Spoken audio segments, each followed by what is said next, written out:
So good morning, everybody.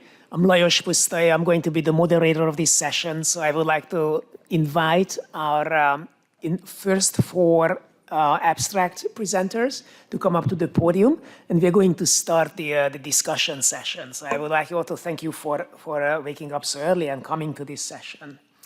So if Dr. Ko, Dr. Napolitano, and Dr. Wang and Heng, if you could come up and sit at the podium, that would be wonderful. And I'm going to invite our first discussant to discuss the poster numbers 01, 02, 03, and 04, and put these really interesting results into context.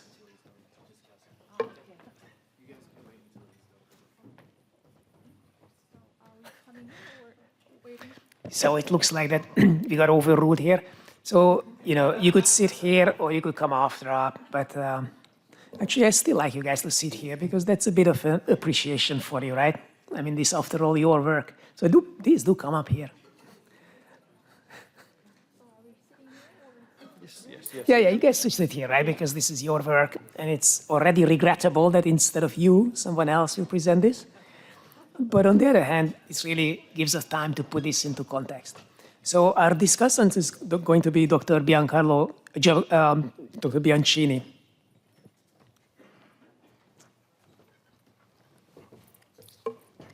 Well, first of all, thank you very much for the organizing committee for asking to discuss this very interesting work. This is my disclosure. As a most important point, I would like to congratulate with the author because they did a very interesting work, all of them, and I will start with the first poster.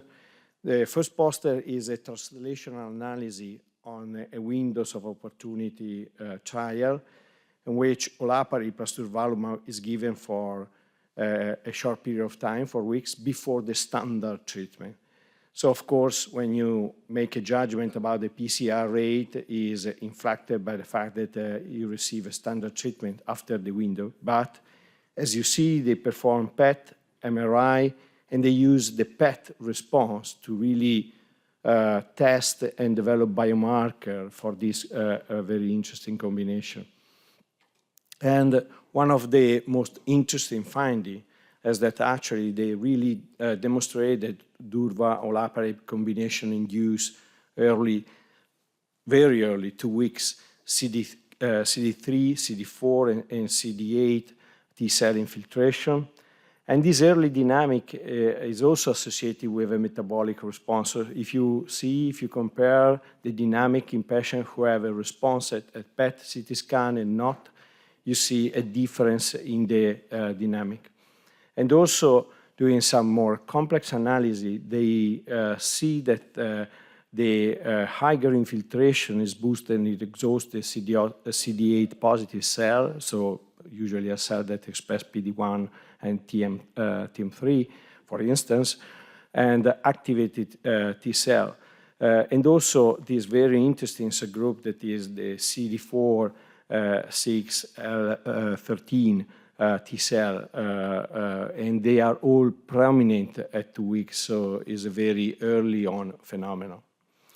So how to really put this in context, how this can be useful? Of course, ideally, they can potentially explain and identify why patients respond or not to this combination. We know that PARP inhibitor alone in monotherapy are working. Actually, the response rate is quite high. This is not a comparison with chemo, so this trial was not made really to say if it is better.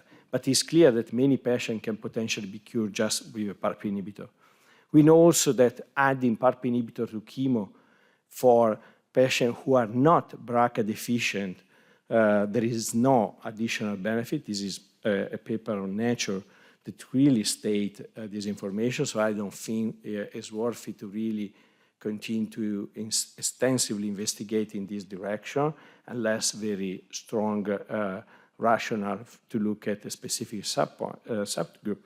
And this is the work from the I-SPY, led by Lajos Pusztai, that show that olaparib chemotherapy and durvalumab combination is better, as the I-SPY define, as a probability to potentially win in a potential phase 2 trial compared to chemotherapy. Of course, you have two actors, so it's impossible by this analysis to really establish which is the contribution of durvalumab or durvalumab or olaparib combination, and if there is any specific in the combination.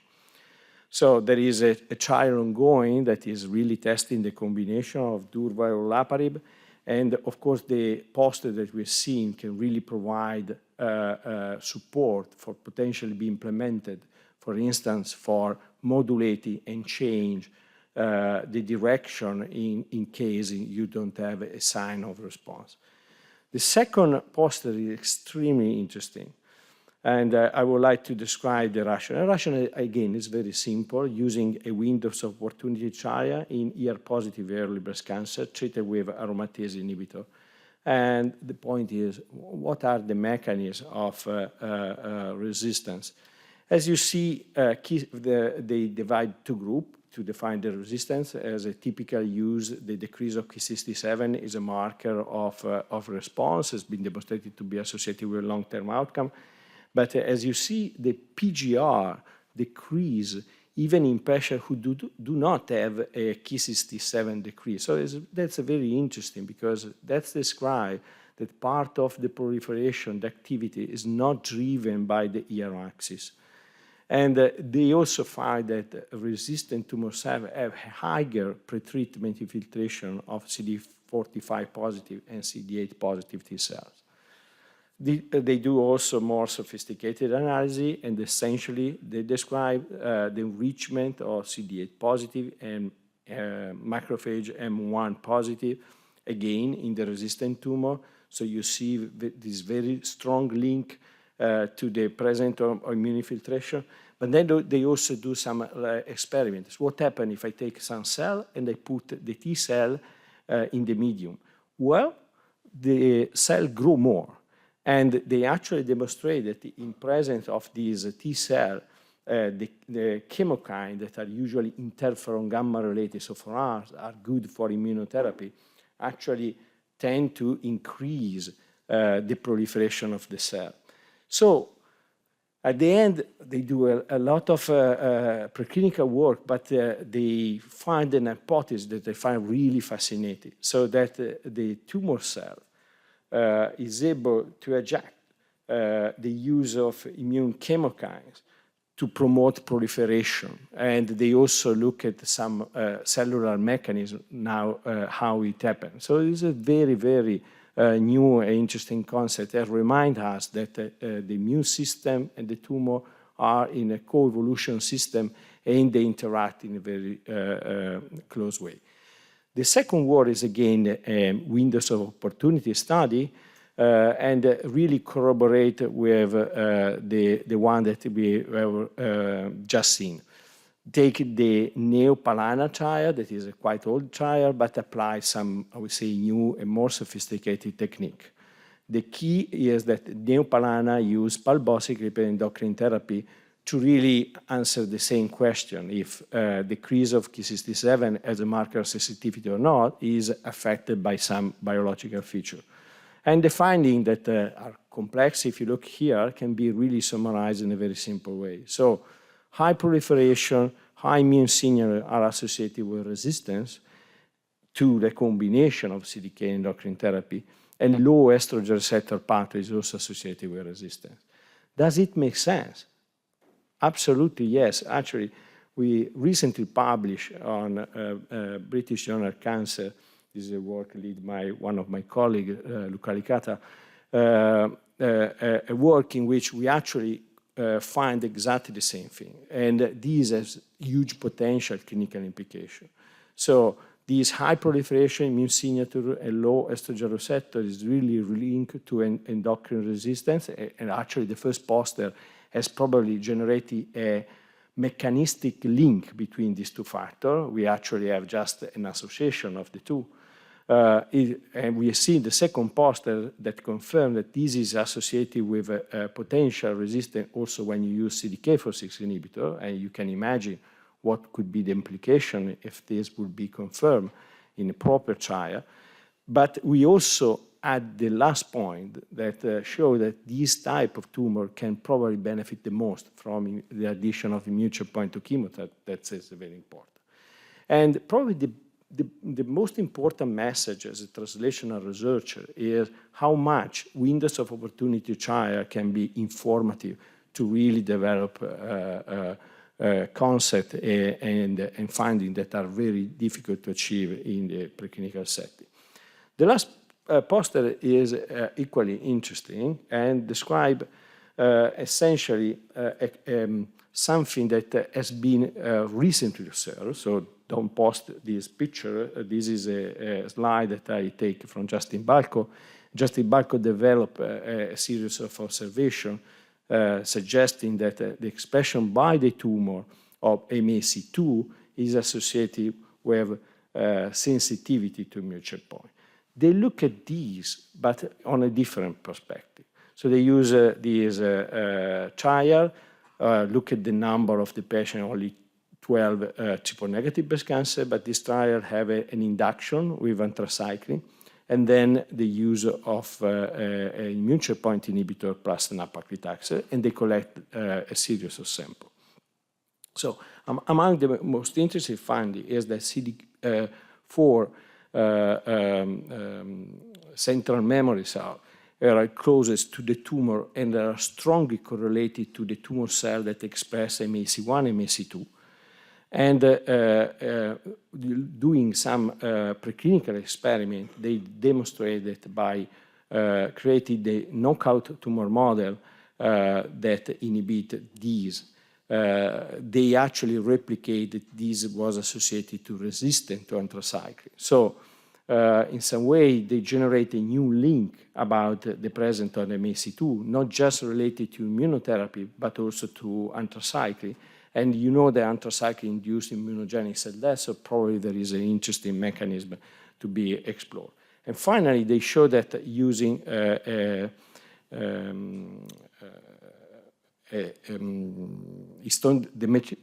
acetylase inhibitor, etinostat, they can revert and re-express the expression of MAC2 on tumor cell, really bringing back the sensitivity to chemotherapy.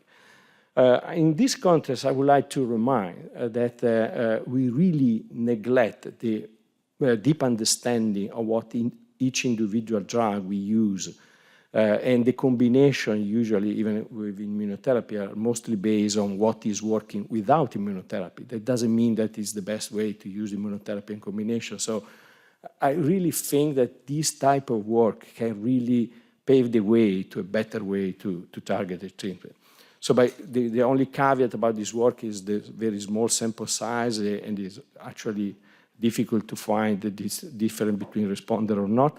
And it's very interesting, they confirm this war or tumor expression of MAC2 as a predictive marker. In this case of resistant to anthracycline, but of course, this can be exposed to define the cross immune checkpoint. And the etinostat could be a way to overcome anthracycline resistance. So I would like to thank not just the author, but also my colleagues that helped me to generate the discussion. I would like to thank all of you and open the moderator for the question and answer. Thank you.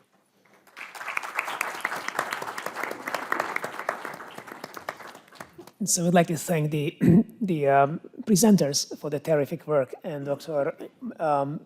Giampaolo for the excellent presentation. So this is now open for discussions. So those of you who are in the room can actually walk up to the microphone and ask questions. And we have a QR code that if you scan, or people who are joining online could scan, and you can also actually type in your questions that I will see on the computer.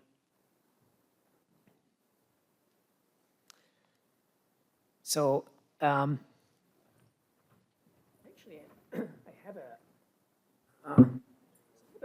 a couple of questions about the follow-up, because all of these posters are really, really interesting and give some direct translational sort of pose some direct translational questions that one could actually ask in the clinic.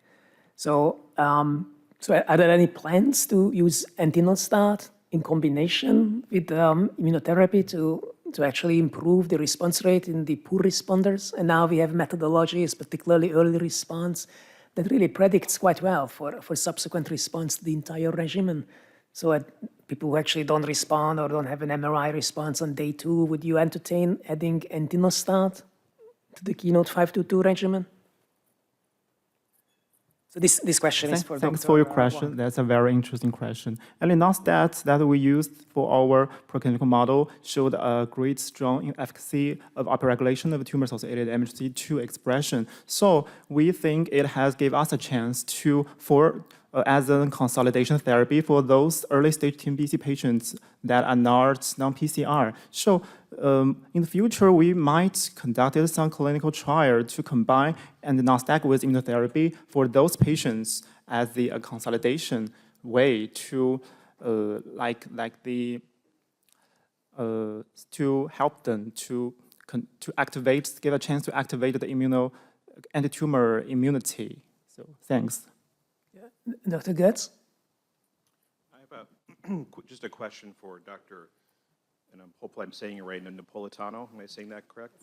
So the question is, you looked at and identified this mechanism of resistance, potential mechanism in the sort of de novo setting. Do we have any sense of these pathways in patients with acquired resistance to endocrine therapy? Well, thank you very much for the question. So do you mean in the metastatic setting or still in? Yeah, so what I'm thinking about is in patients that have been on long-term estrogen deprivation and develop progression after being on it, let's say an AI after some time. So I think that these findings are more related to the early setting of the breast cancer development, because it's still in the phases where there is an evolution in the cancer that is like becoming bigger and establishing itself. In the long-term estrogen deprivation, this is something we can actually do. We can use, this is a good point, because we can use some of the cells that we do have in the lab that have long-term estrogen deprivation. We can look for these similar results to validate. But from my personal idea, I do not think this is related to late stages of the development, because in that case, I think the immune evasion is too strong already. So I don't think there is still the CD8 positive T cell infiltration and the CXCL11 effect. So this is my point on these findings. Thanks for the question. Yep, please go ahead. Hi, I'm Gaurav Gupta from UNC. This is for Dr. Ko. You showed some exceptional responders to the olaparib-durva combo.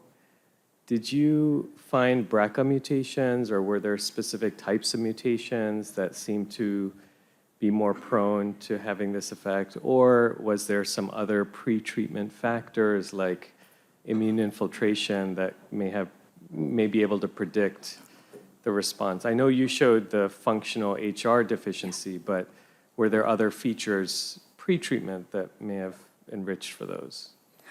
Thank you. It's a great question. And first of all, the germline BRCA mutation status itself didn't have a significant association with the PCR or early response, those sort of things. But the functional assay that our lab developed, it was quite associated with the early retrovirus response. And the functionality of the HR status itself is very important, we think. And we also performed the whole exome sequencing in all 54 patients and looked for some somatic mutations or other alterations that might be predictive, but we did not quite see it. And the most striking factor is that we assume that the baseline infiltration of the immune cells might be predictive, but the baseline infiltration itself did not have any prognostic effect in this treatment, in this window treatment. And that was the interesting. And the interesting, the metabolic responders and non-responders, the key differences were functional HRD and their immune dynamics after following the treatment. That was very interesting. I had another question, if I may. When you're combining with targeted inhibitors, targeted therapy, I think this affects multiple of you. Like, are there effects directly on the immune cells, and are there ways of like teasing those apart, like the etinostat? Like, we often think it's due to effects on the tumor cell, but how can we tease apart the effects that might be direct on the immune, and can we look at circulating immune cells for some of that in patients? Oh, it's a very interesting question. Firstly, we just found that entinostat had the strong efficacy of upregulating tumor-associated MHC expression, but how the mechanism of HDAC inhibitor on immune subsets is still under our research. We may be using single-cell attack to define the mechanism of HDAC entinostat to activate, open the chromatin area of these immune cells or tumor cells to define the whole landscape of the effect of this entinostat on patient sample. Yeah, thank you. Thank you. We also received a question online, which is for Dr. Ko, that what is the role of CD4 and CXCL13 positive immune cells? So do you see any role in your study for the CD4 and CXCL13 positive immune cells? Oh yeah, thank you. This is another great question. And a lot of literatures using the single-cell RNA-seq in treatment in those triple-negative breast cancer treated with immunotherapy has suggested some boosting of the CXCL13 positive cells, and that's why we were first interested in this subset. And traditionally, the CXCL13 is a marker of follicular helper T cell. And we believe that some subset of the CD4 positive, CXCL13 positive cells are TFH cells. And the role of TFHE, we think, is that it helps the maturation of other immune cells. And that's, I think that's the one plausible mechanism that cell expansion is working as a anti-tumor effect itself in tumor microenvironment. So our hypothesis is like that for this time point. And another point of the CXCL13 is that CD8 positive and CXCL13 positive cells were also expanded, and that subset has been suggested in this year's meeting in other talks as well. And that subset, we don't know for sure which the function or the lineage, or that's very not clear for right now, but it deserves some clarification. But also, I thought that the really remarkable finding in your study was the very high pathologic CR rate. It was actually numerically higher than the entire keynote regimen. So durvalumab has also been sort of studied in this context and doesn't seem to add much efficacy. So maybe the efficacy was driven by the durvalumab component.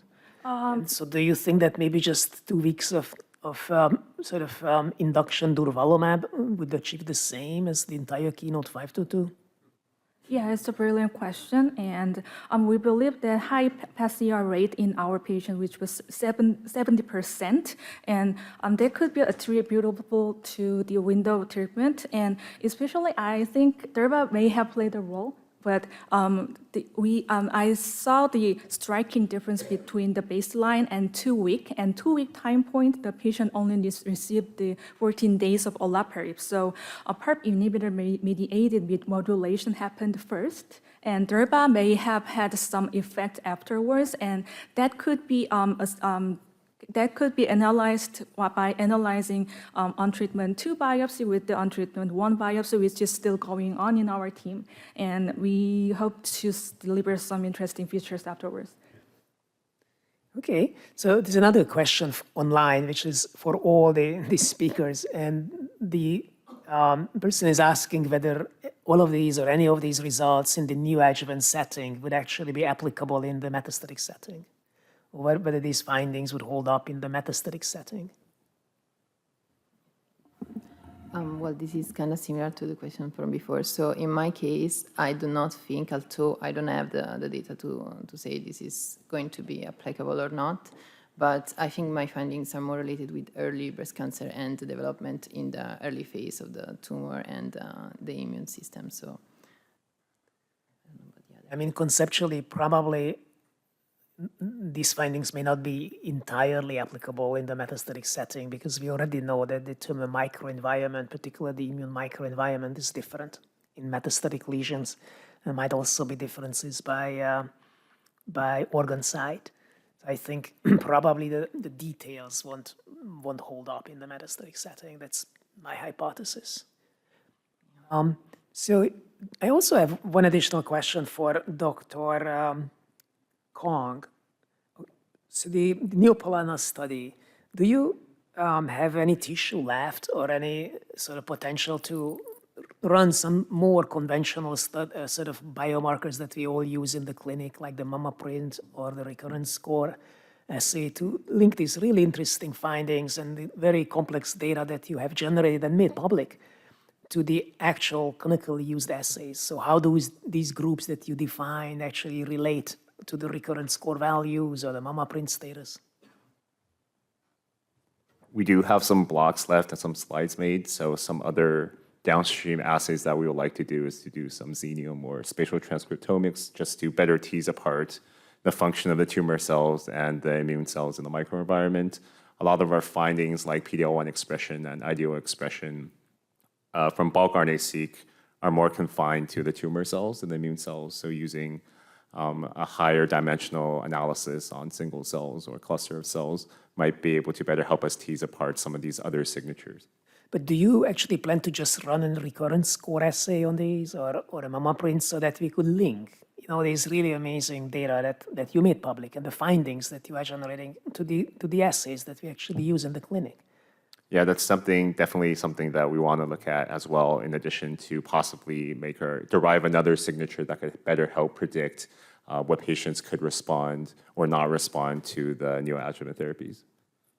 Okay. So then I really thank all the presenters for the excellent work. And then we're going to move on to the second part of the discussion session.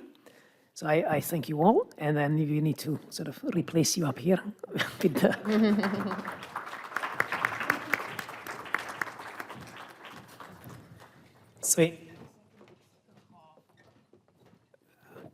So in the second half of this discussion session, we're going to move on to posters 5, 6, 7, 8, 9. And I asked Dr. Lerner, Dr. McCuen, Leon-Ferre, and Dr. Heng, and Dr. Dent to come up here and sit in the podium. And our next discussant is Dr. Antonio Giordano from Harvard Medical School.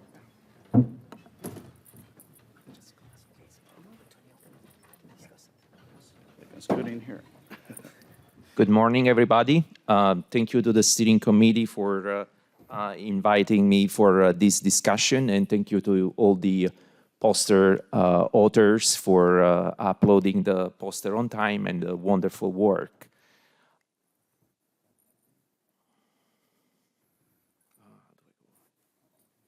It's not advancing. Have you been using the pointer? Yeah, so it looks like it's not advancing. Use the mouse. The mouse. Whoops. Oh, okay. Those are my disclosures. So today we are gonna see the 5 following poster. I categorized them in 3 sections. First, we are gonna talk about epigenetic modifiers and how to modulate the tumor microenvironment to boost checkpoint inhibitor. Then we are going to take a look at preclinical models of rare clinical scenarios like sex-linked immune modulation. And finally, we are going to review some overall survival subgroup analysis from a big clinical trial, KN522.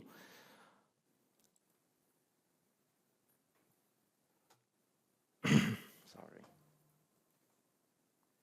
So we know the abscopal effect has been described in literature. This is caused by radiation that with DNA damage boosts the checkpoint inhibitor effect, and it seems to alter the balance between immune activating and suppressive signals through the gas-sting pathway. In the first poster, others with mammary gland were harvested by TP53 mutated bulb mice and transplanted in wild-type bulb mice to grow genetically diverse P53 mutated tumors in immunocompetent mice. In this way, they were actually able to obtain several subtypes of breast tumor. And what they have done, they have irradiated one of the tumor and left the other on the other side non-radiated, and look at the assay after 10 days.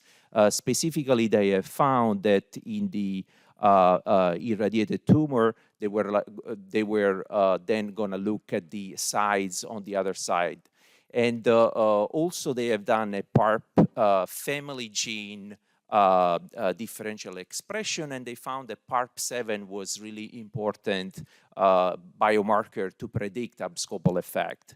And specifically, they have found that the majority of the synergy was seen in luminal tumor that were phenotypically triple negative, specifically the 2250L.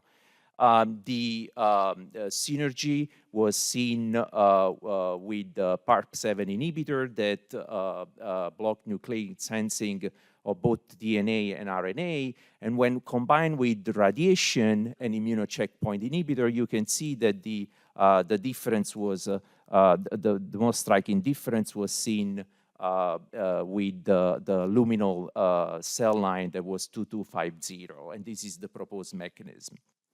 So we know that PARP7 inhibition sensitizes and restores the type 1 interferon signaling, and there are already preclinical data and clinical data with the PARP inhibitor presented that showed preliminary anti-tumor activity presented last year at ESMO. And we know that radiation plus PARP7 inhibition synergize and induce interferon beta. What are the open questions here is what the role, for example, of this immunomodulation in luminal tumor, where we know that they are generally more immunoresistant. So, and we have seen in this luminal subtype that the synergy was more pronounced. What about chemotherapy plus PARP7 inhibitor instead of radiation? And what is the approach here clinically, and when we are gonna, to what space we are gonna move this trial, in the early space rather than the metastatic setting?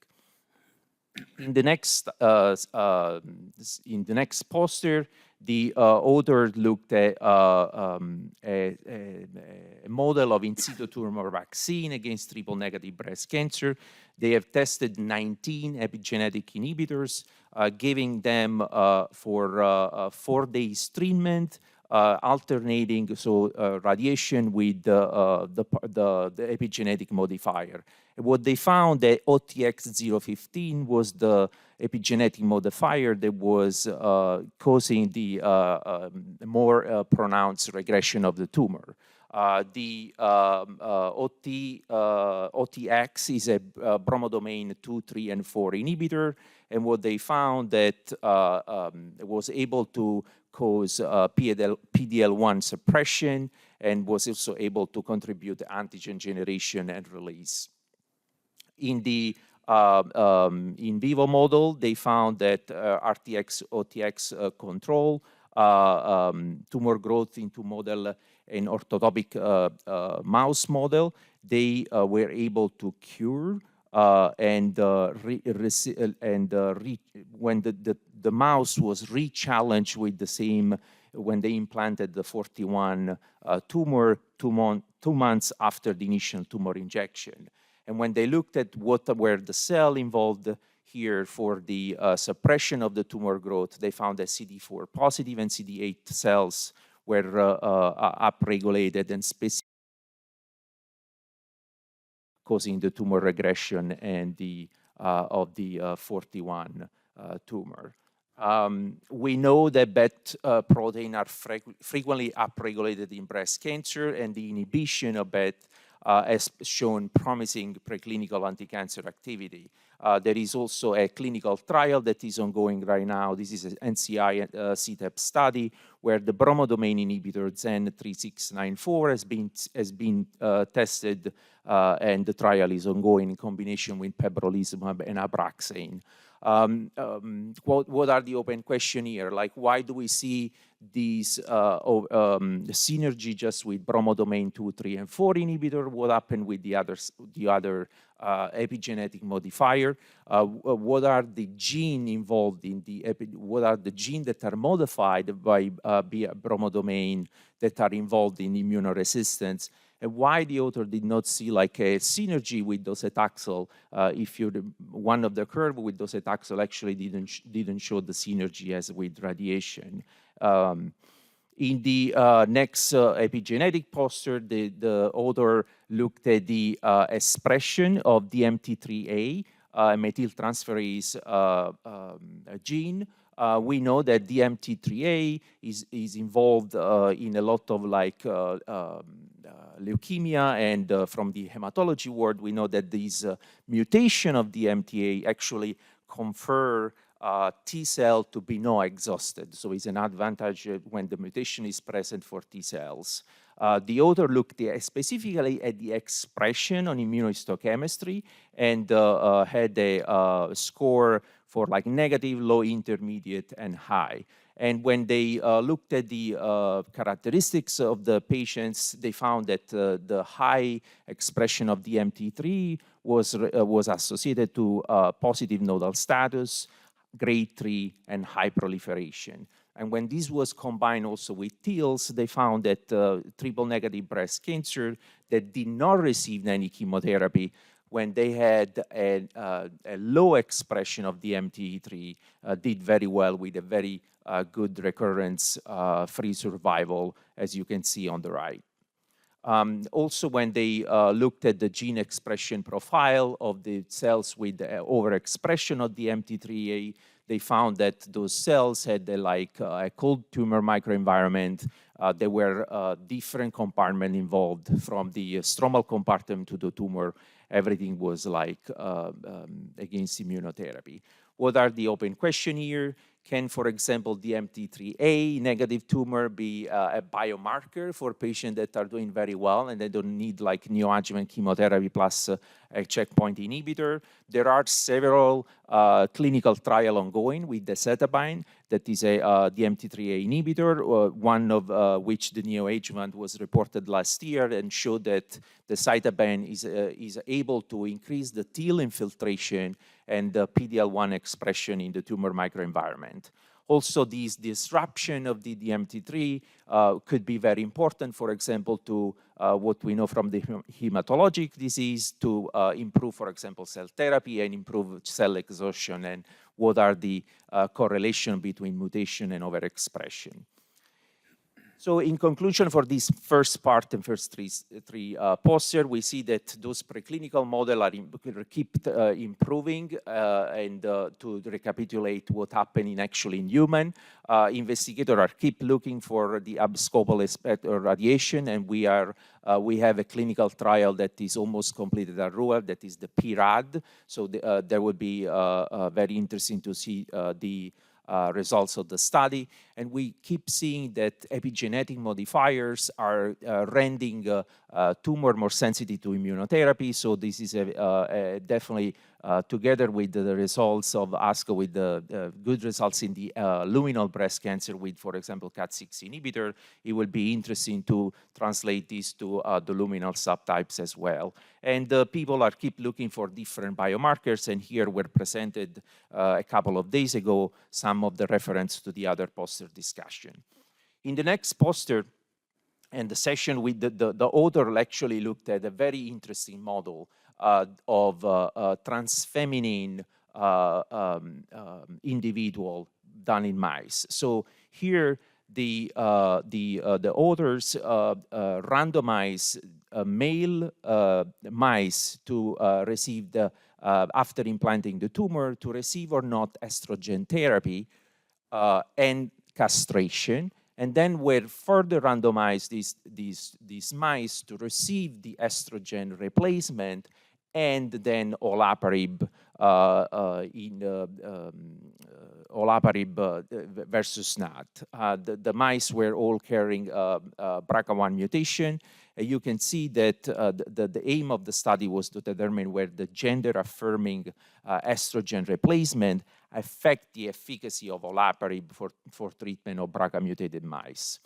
They show that actually the male mice that received estrogen replacement and were castrated or not were having a poorer survival compared to the same female mouse.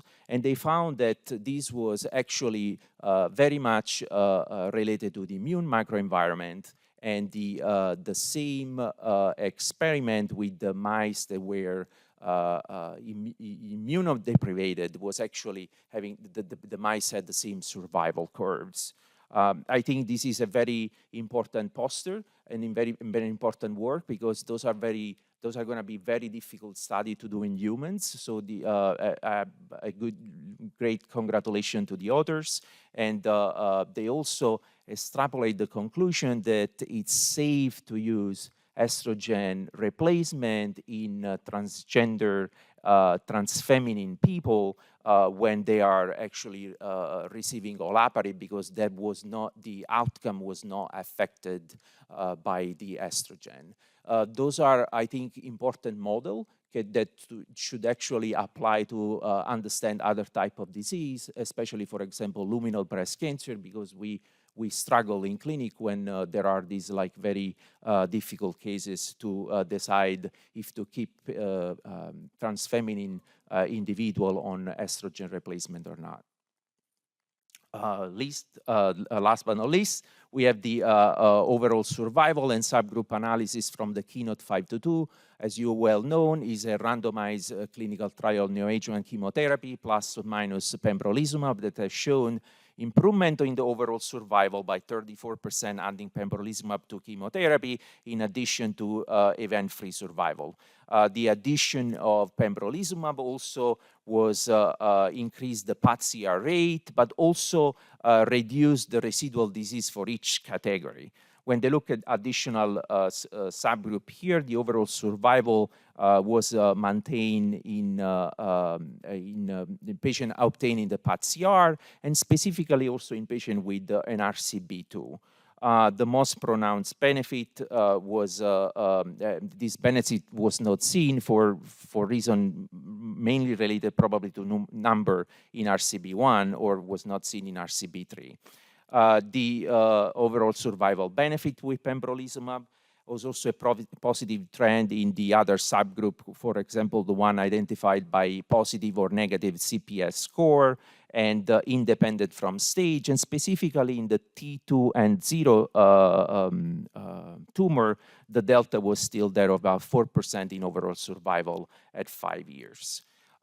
When you can see here, I put the overall survival for the different category in the two arms. The open question here are like, for example, for the PAT-CR group, can we give less chemotherapy? Those patients actually did relatively well in both treated with pembro versus no pembro, with 95% alive at 5 years.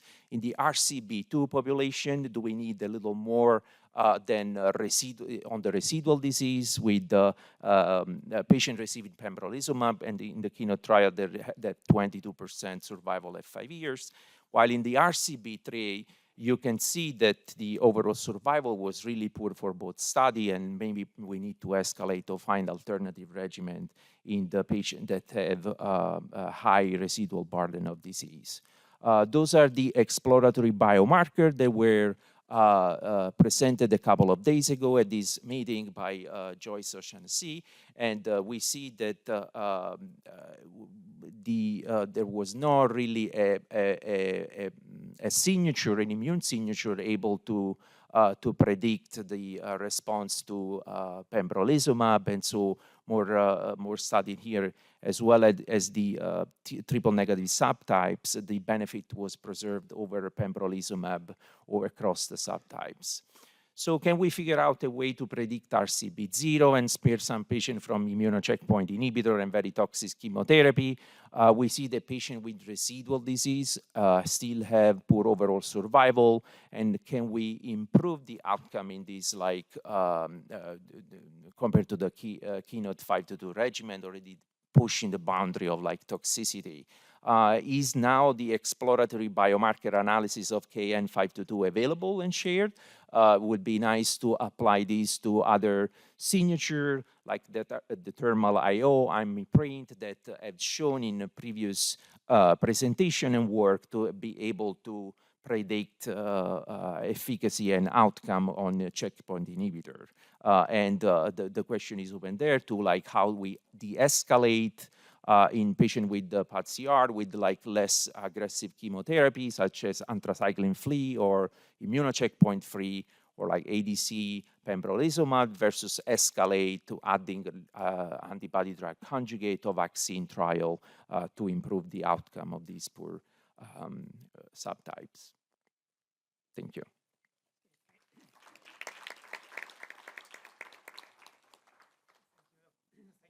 Giordano. So this is now, these 5 posters are now open for questions. And I think you see the, I'm not sure if it is the same or a different QR code, but this is the QR code through which you could ask questions typing on to your computer.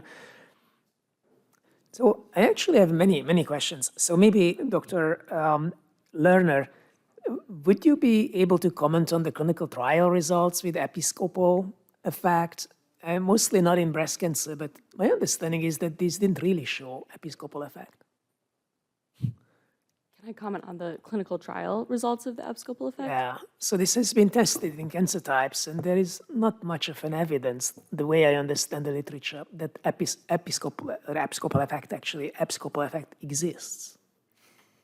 Yeah, that's certainly a controversial topic. The goal of my study is to see if we can enhance the episcopal effect and induce more systemic immune activation as opposed to localized. And so we really believe that using radiation as a tool in combination with immune checkpoint inhibitors is a way for us to induce that more systemic immune activation. But that was not seen in head and neck studies and lung cancer studies. I believe the PRAD clinical trial data will be more indicative of this in the future. Yeah, but I guess the idea is whether you could make it somehow more effective, right? By adding in other agents.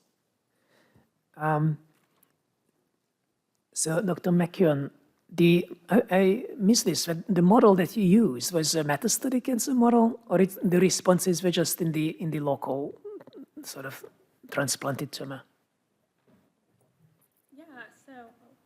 Yeah, so we used a primary tumor model, but we did address metastatic tumor burden as well. We have some data on the poster for when we did the CD8 depletion, where we see that our treatment does seem to be reducing lung metastatic burden. So whether that's metastases that are seeding after treatment or addressing metastases that have seeded prior to treatment, that's something we need to look into further. Thank you. So please, go ahead. I had a question regarding the estrogen effect with the olaparib response. Do you think this is direct on the T cells? Because there have been studies showing that there's exhaustion that might be induced by estrogen signaling. We're talking about the transfeminine research. Yes, yeah. So we spent the last 6 months trying to figure that out. We've done flow cytometry on the tumors, and we just finished spatial transcriptomic analysis work on the tumors as well. We're trying to understand what immune subpopulation is being affected by being male and the additional effect of the gender-affirming estrogen therapy. So actually, I also have a follow-up question on this. What was the hypothesis that you were testing? So is there any data that sort of changing your gender or the hormonal milieu would change the efficacy of olaparib BRCA mutant patients? So when we first started the project, because we are getting a lot more transgender patients, breast cancer patients coming through our clinic, and the constant dilemma that our clinicians have is how do we manage their gender-affirming hormones during breast cancer treatment. And there are many models that we can study, and this model where we have BRCA tumors and olaparib with the studies that finished the earliest. So we're reporting it now. So we are the first one to show that if it's a BRCA tumor and it's a trans feminine patient, we don't have to tell the patient to stop their estrogen because that's like double whammy. You know, they have cancer and you tell them to stop their estrogen. And so that's the new finding for our group. Yeah, that's very interesting. But just to confirm though, so olaparib does work in male patients for prostate cancer, for breast cancer. It works in premenopausal and postmenopausal women. So you basically just confirm that really works regardless of your hormonal milieu. Yeah. I just wanted to follow up on this, and I wanted to just congratulate you on doing this work because it's very, very important. This is something that these are the questions that we're facing more and more, and I think this type of research is going to really benefit our patients. I just wanted to say one caution, and that is that it's always important to make sure that, when you generate hypotheses in the laboratory in mice, that those hypotheses have to be confirmed in humans. And there's many examples of where, we've done work, in vivo and found that actually it didn't correlate in patients. So I would just encourage you to actually take this work and begin to study it very carefully in patient samples before making firm conclusions about, whether, the approach. Because I think we need now prospective studies in patients to really inform them and give them firm data. Thank you. So there's also a question that we got online, and that's for Dr. Dent. So regarding the Keynote 522 analysis, could the RCB2 mean increased immune infiltration in that subset of patients that accounts for the benefit from the immune checkpoint inhibitor? So that's a great question. I think it's fantastic that we have this clinical abstract along with some translational researchers because I think it really highlights how much important it is for us to work together. I think the first thing before I get to that is that, this trial has very robust outcomes, PCR, event-free survival, overall survival, and it ranks in the top 5 ever in the adjuvant treatment of breast cancer to show that we're curing more patients so that we see a 5% improvement in overall survival. So now we actually, this is tamoxifen, trastuzumab, multi-agent chemo, dose dense, TDM1, and now olaparib as well. And so now it's our responsibility to now tease out, at what time point is actually combining immunotherapy having its impact? Is it during chemotherapy and that neoadjuvant component that you're actually changing the microenvironment, upregulating the system, or is there still impact in that adjuvant context? So those are RCB2s. And is there a point at which it's too late, the immune escape happens?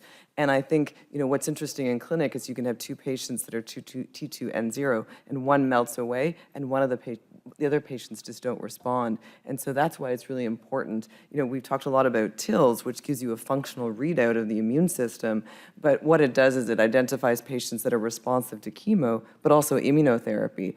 And what we need is something that discriminates, I think, a little bit better. And I think, I liked hearing some of the things that were discussed because I think we're going to maybe have to focus on pathway evaluation rather than just one biomarker. And then looking at mechanisms of resistance, could we identify up front before we give them 6 months of therapy who actually doesn't respond? And that may be how we have to flip the question to sort of start to figure out ways to de-escalate, I think is really important. And then I guess the final thing is, could ctDNA guide us? Then we can actually look at the microenvironment, look at changes over time. And I think that's where the answer. But clearly, I think the RCB2s give us a really nice signal. So, Dr. Leon-Ferre, I don't remember if you have had a chance to look at the MHC class 2 expression in your panel of epigenetic modulators. So would you be able to see whether there is a connection, or you could confirm the finding that we heard about in the previous half of the discussion about the entinostat increasing the MHC class 2 and MHC class 2 being linked to increased sensitivity? Right. No, that's an excellent question. We haven't looked at MHC class expression specifically, but in the RNA-seq analysis, there was some evidence that that there were differences in antigen presentation as well at the RNA level, right, in signaling, but we haven't looked at MHC class 2. Obviously, there's a lot of data suggesting that epigenetic modulation may enhance MHC class expression. I mean, Dr. Balco's group has generated some of that data already as well. And we do have an ongoing phase 1 clinical trial looking at targeting DNMT3A with decitabine, chemotherapy, and pembro, where we're collecting, once we get through the dose escalation phase, we will be collecting paired samples, and we are hoping to see if, MHC class 2 or other, biomarkers are changing before and after treatment with decitabine. That's very interesting. So I think these posters and these results are really starting to hint towards the direction how to really make the tumors which don't do so well with the current chemotherapy plus immunotherapy respond better through these epigenetic modulators. But I think the challenge will be to identify that group so that you, rather than add on drugs for people who don't need it, you actually focus on explore this in the group that actually needs it. And I think maybe the emerging sort of methodologies for this are looking at early response, because those who actually respond really well and accomplish a PCR oftentimes accomplish this by week 2. Or week 3 or 4. So the early responders tend to be the ones who eventually end up with complete response. And those who don't have an immune infiltration, for example, in 2 or 3 weeks, tend to end up with residual disease. So maybe looking at early response at the ctDNA space or the tumor imaging space would define the population who really might benefit the most from adding entinostat or an inhibitor for your methyltransferase. I'm curious to ask the panel, because one of the things that we saw that Joyce presented earlier this week was the LAR subgroup, that quite honestly, I was quite surprised what an improvement they had. And I think it really sort of speaks to how we don't fully appreciate how the estrogen milieu potentially provides this immunosuppressive effect. And perhaps we were able to unleash that with giving chemotherapy combined with immune checkpoint inhibition. So I really like the sort of studies that are being done on estrogen regulation. I'm not sure if anybody wants to comment on that. No, just intriguing, and I think we have to look at it. And I think, if you look at immune checkpoint inhibition, one of the things across many tumor types is that, there are differences between men and women, timing, diet. Like, there's just so many other factors that we don't fully take into account. Yeah, especially with aging. So with aging, the immune senescence occurs actually later in women than in men. So yeah, I mean, it's a really interesting field to look at the gender differences and hormonal impacts on estrogen. Please go ahead. Just related to that question, for the RCB2s, were they enriched in any of the subtypes like the luminal AR? And, just going back to Lajos's point earlier, like maybe not all responders will have early and rapid kinetics, right? There could be some that are delayed responders. I mean, I think so far the numbers are a little too small, honestly, to draw those conclusions. I think Lajos has seen this data as well more closely. I mean, I was actually just very surprised. I thought we'd say, okay, those patients don't respond. And then the other subgroups that I thought would be more responsive weren't. And I think in your discussion, I think it was really important to highlight that those patients with a heavy burden of disease who don't respond, they have a very high risk of relapse. And I like to identify them earlier. So, will they do well with a dual blockade, or do they need something else? Because we really need to tease out, because we're over-treating many, but we just have no other way to tease that out. And a single biomarker isn't going to be the way. It's great. So I would like to thank again all the presenters for the really, really exciting work, and our 2 discussants for the wonderful background that they have provided for this, and all of you for coming to this meeting. So enjoy the rest of the meeting and safe travels home.